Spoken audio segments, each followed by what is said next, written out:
Before I start this video, I just want to say thank you guys so much for allowing me to hit almost 1,000 views on my latest video. I didn't really care for the views or subscribers, and I still don't, but it's really just nice to see these views and how many people are enjoying my videos. Without further ado, please enjoy this video. See ya. When Five Nights at Freddy's Security Breach came out, it didn't really feel like Five Nights at Freddy's. It felt like more of a fan game than anything. So I'm going to be explaining why Five Nights at Freddy's Security Breach felt so different on release, and still does. Starting off with the most obvious, we can walk now. This was the first time in FNAF history that we were able to walk freely and do whatever we wanted. This did have a major role in why it did feel completely different, and just the visuals were a lot different. They're a lot more neon instead of being dark. And I think a big reason why it doesn't feel like Five Nights at Freddy's is because the map is so not scary, and just the stuff inside of it isn't really scary. Like, the first time you'd play it, you would see that animatronic jump scare you, and it would feel scary, but from that point, it wouldn't feel as scary. And I feel like OG Five Nights at Freddy's had that formula when every time it would jump scare you, it would still scare you. And I also think the characters have a big part in playing and why does it feel like Five Nights at Freddy's. They're not really scary, while the OG ones do. Let's compare them. Let's start with Monty and Bonnie. Bonnie is darker colours, while Monty has lighter colours. He's more of a... You understand what he is, while in the OG games, they didn't really give you an explanation for them. That's just an example. It does feel like it's less scarier than the OG ones. I think they were going for more of a story than actually the scare factor. Of course, it is still scary, but they were trying to make a story. Now, before I continue, I want to say that Security Breach is still a really good game. I'm not saying it's a bad game, but they definitely did try and prioritize different stuff than what Scott did with his game. But yeah, Security Breach is still a really good game.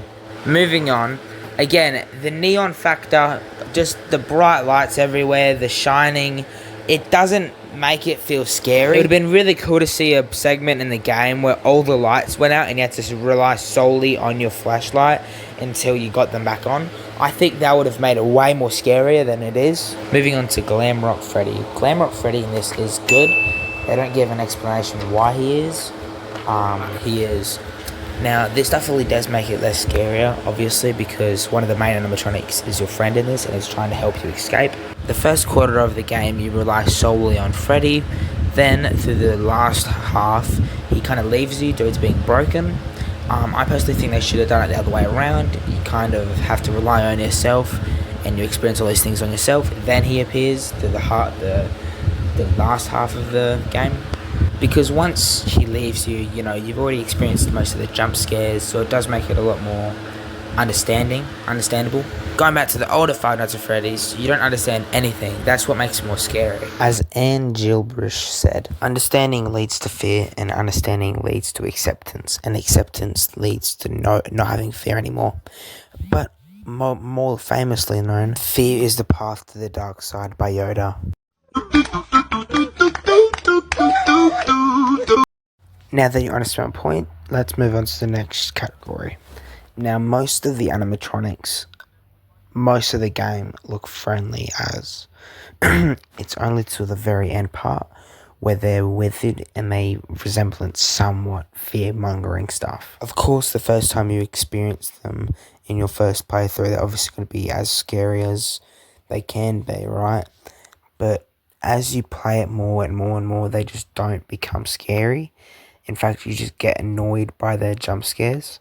The two most scariest things in the game are DJ Music Man and the Ennards, which says a lot. Here's what they should have done to make the game way more scarier. Going to back what I was saying before, I think they should have made you find Freddy later on instead of spawning in him, just to make you more vulnerable to the animatronics and stuff. I think once the animatronics did gain a little bit of withering, they should have made the designs way more scarier.